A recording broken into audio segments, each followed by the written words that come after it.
Ever wondered what we really get from the sun besides a tan?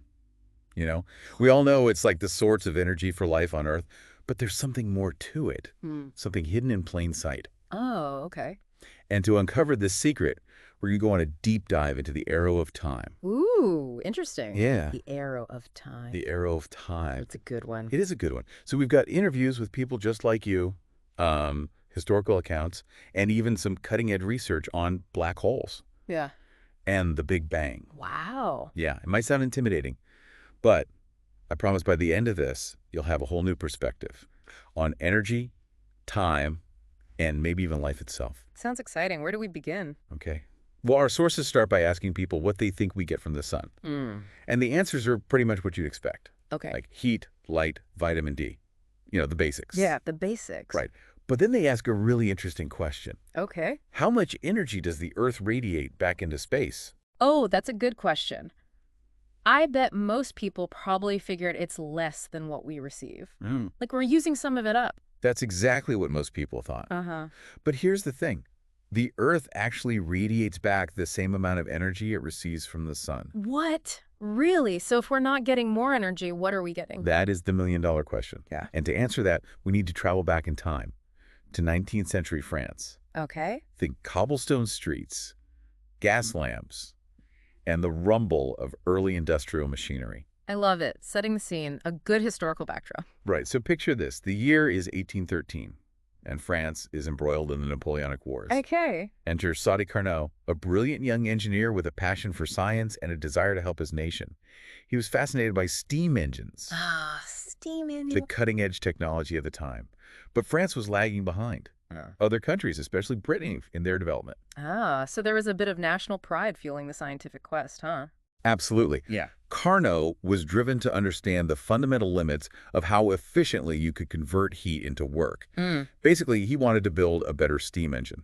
Hmm. And in doing so, he stumbled upon a profound truth about the nature of energy itself. Okay. Intrigued. What did he discover? So he imagined this ideal heat engine, Yeah. one with no friction or energy loss. Okay. It sounds a bit abstract, but bear with me. Okay. Imagine two metal bars, one hot and one cold. Carnot's engine uses a piston and a chamber of air to transfer heat between these bars, ultimately turning a flywheel and generating usable energy.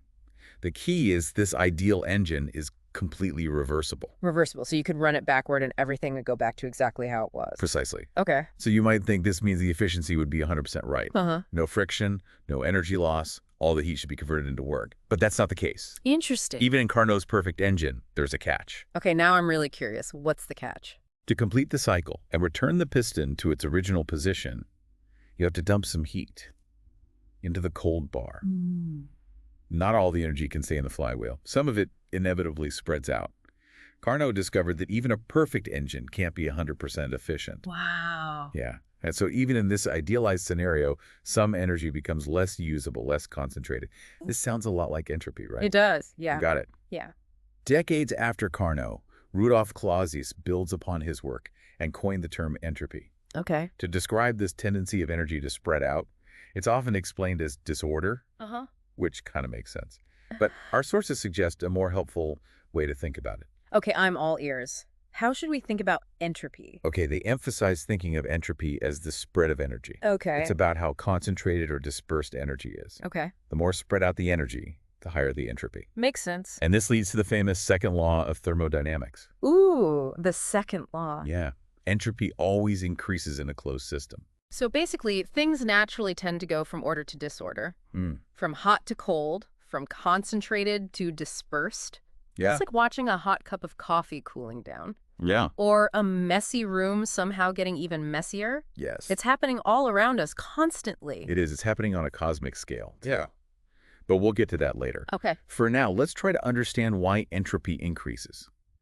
Why do things naturally tend toward this disorder? You know, sometimes I think of it like a deck of cards getting shuffled. It's so much easier to mess it up than to perfectly order it. That's a great analogy. So how does this apply to energy and entropy? Well, imagine a beach with sand spread out evenly. That's high entropy. Okay. The energy is dispersed.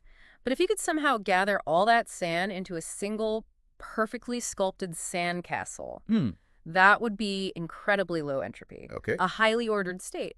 But think about how much effort it would take to create that sandcastle Yeah. and how easily a wave could come along and wash it all away. Right. Spreading the sand back out. So you're saying that achieving a highly ordered state like a sandcastle or a perfectly arranged deck of cards requires a lot of energy and effort, Yeah. and it's inherently unstable Yeah. because the natural tendency is for things to become more disordered. That's exactly it. It's statistically more likely for the sand to be spread out randomly on the beach than to spontaneously form a sandcastle. Okay. And it's far more likely for a deck of cards to be shuffled than to be perfectly ordered. The same principle applies to energy in a closed system. Okay. That makes a lot of sense. But if entropy always increases, how do we explain things like air conditioners, which seem to create order by making a room colder? That's a great question. It does seem like we're decreasing entropy when we cool a room down, Yeah. right? But here's the key. The Earth isn't a closed system. Ah. We've got this massive ball of low entropy energy beaming down on us constantly, the sun. So the sun is more than just a giant space heater.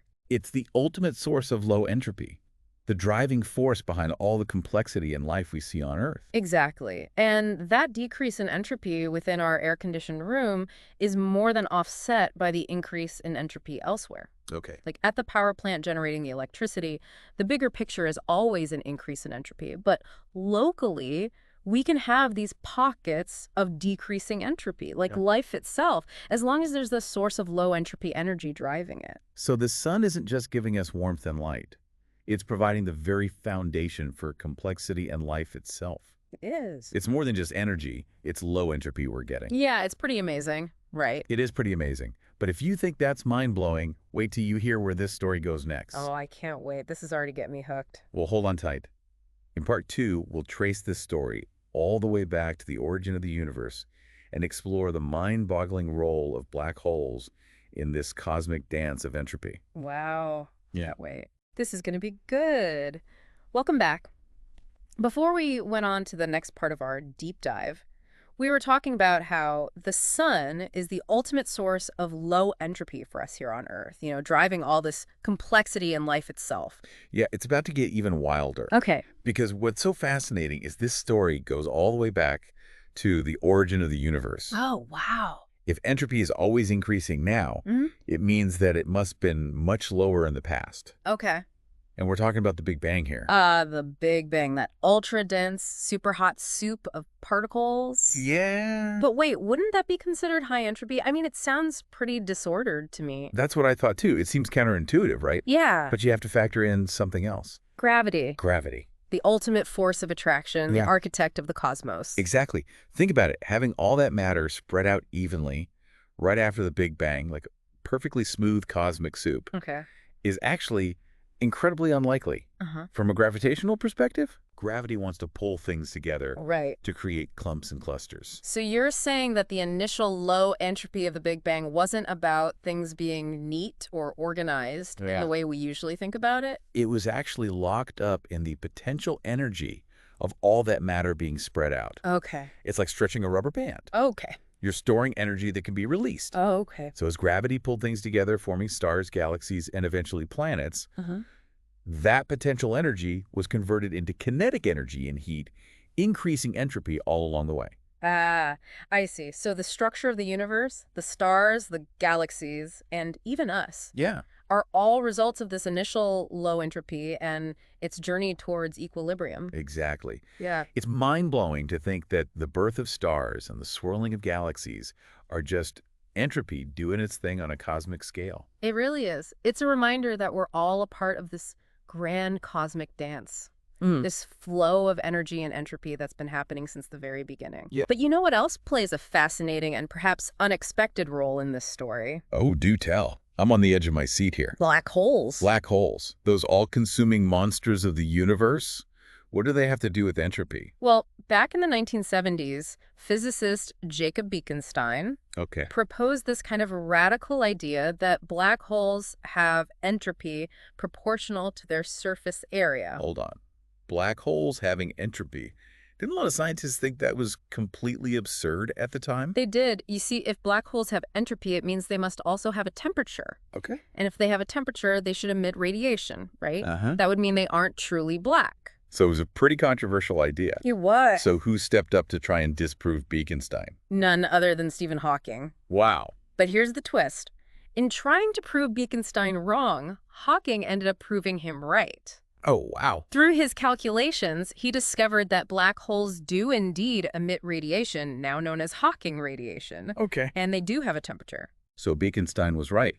Black holes do have entropy, and as it turns out, a lot of it. A staggering amount. Imagine this. The supermassive black hole at the center of our Milky Way galaxy contains about 1,000 times more entropy than the entire early universe. Whoa. And that's just one black hole. Okay, my brain is officially doing backflips. Yeah. So black holes are like these cosmic entropy sinks, swallowing up matter and information, and with it, huge amounts of entropy. Exactly. They play a pivotal role in the overall increase of entropy in the universe. Okay. But this begs another intriguing question. If entropy is constantly increasing, what does that mean for the ultimate fate of the universe? Ooh, that's a big one. What happens when everything eventually reaches maximum entropy? Is it all just a slow fade to cosmic boredom? Well, it's a concept known as the heat death of the universe. Okay. It's a somewhat bleak but fascinating idea that we'll explore further in the final part of our deep dive. Oh boy, I can't wait. Welcome back to our deep dive into the arrow of time. We've traveled from 19th century France to the heart of black holes, exploring this concept of entropy and its impact on the universe. It's incredible how this concept that started with just trying to improve steam engines has led us to these profound insights about the nature of time, I know, right? energy, the fate of everything around us. It really shows how interconnected everything is. It does. But before we wrap up, I have to ask. Hmm. We've been talking about entropy increasing, Yeah. but doesn't life itself seem to defy that? Yeah. I mean, life creates order and complexity, right? That's a great observation, and it's one of the most fascinating paradoxes of entropy. On the one hand, you see these intricate structures of living organisms, the delicate balance of ecosystems, the sheer beauty and complexity of the natural world. It seems like life is a force fighting against disorder. It's like a tiny seed sprouting and growing into this magnificent tree, seemingly out of nowhere. Exactly. But here's the catch. Life requires a constant flow of energy to maintain this order. Okay. Think about it. You need to eat, plants need sunlight. Even a single cell is constantly taking in energy and using it to maintain its structure and function. So even though life appears to be creating order, it's actually using energy and increasing entropy in the process. Right. It's like we're borrowing order from somewhere else. And in doing so, creating even more disorder in the bigger picture. That's a great way to put it. It's like we're a part of this cosmic dance where order and disorder are constantly intertwined. So where does this leave us? What happens when the universe eventually reaches maximum entropy? We were talking about the heat death before. Is that what we're headed toward? It's a concept that's been debated for centuries. Okay. The idea is that eventually all the energy in the universe will be so evenly spread out that nothing interesting can happen anymore. No more stars forming, no more galaxies colliding, no more life emerging. Oh, wow. It would be a state of ultimate equilibrium where everything is at the same temperature and there's no more potential for change. It sounds kind of bleak, to be honest, like the universe is slowly winding down, fading to gray.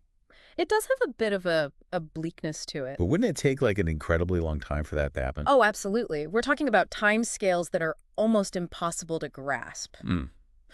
But here's the thing. Even though the ultimate fate of the universe might be this state of maximum entropy, we exist in this extraordinary moment. This window of opportunity where conditions are just right for complexity and life to flourish. We're in this sweet spot, this middle ground between low and high entropy, where the dance between order and disorder creates the conditions for everything we know and love. It's a reminder that this moment, right here, right now, is incredibly precious. Yeah, it is. We're part of this incredible story of energy and entropy, a story that's been unfolding since the very beginning of the universe. And even though we might not be able to change the ultimate fate of the universe, we can choose how we participate in this cosmic dance. We can appreciate the beauty and complexity around us. We can create our own pockets of order and meaning. We can contribute to the story in our own unique ways. This deep dive has been a real journey. It's changed the way I think about energy, time, and even my own place in the universe. Me too.